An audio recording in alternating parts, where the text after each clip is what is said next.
নিশুতি রাতের মায়াবী ছায়া। চলো দেরি না করে শুরু করা যাক। নিশুতি রাতে মায়াবী ছায়া। নিশিরাতের মায়াবী ছায়া। গ্রামের নাম নিশিন্দপুর।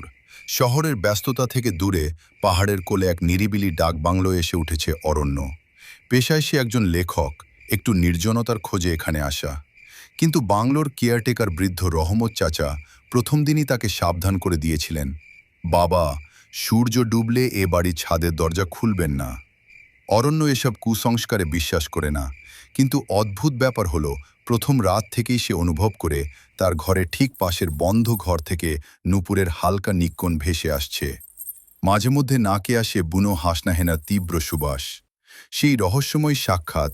তৃতীয় রাতে অরণ্যের ঘুম ভেঙে গেল জানলার কাছে কারো মৃদু গুঞ্জনে। দেখল বারান্দার রেলিং ঘেঁষে দাঁড়িয়ে আছে এক অপূর্ব সুন্দরী তরুণী।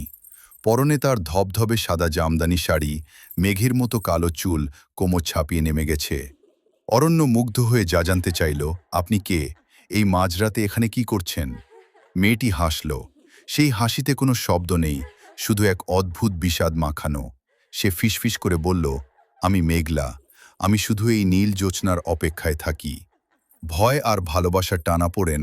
পরের কয়েক রাত ওর মেঘলার মধ্যে এক গভীর সখ্যতা তৈরি হলো।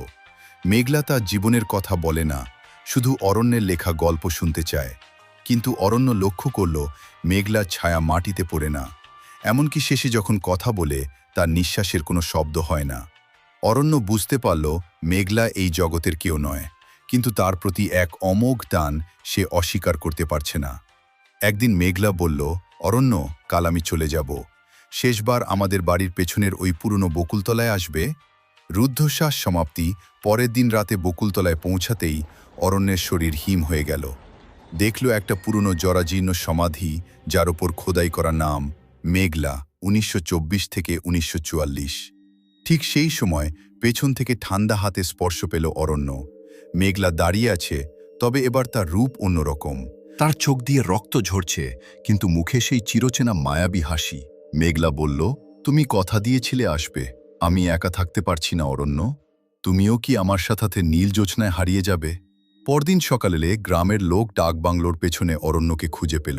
তার গায়ে কোনো আঘাতের চিহ্ন ছিল না, কিন্তু তার মুখে ছিল এক অদ্ভুত শান্তির হাসি।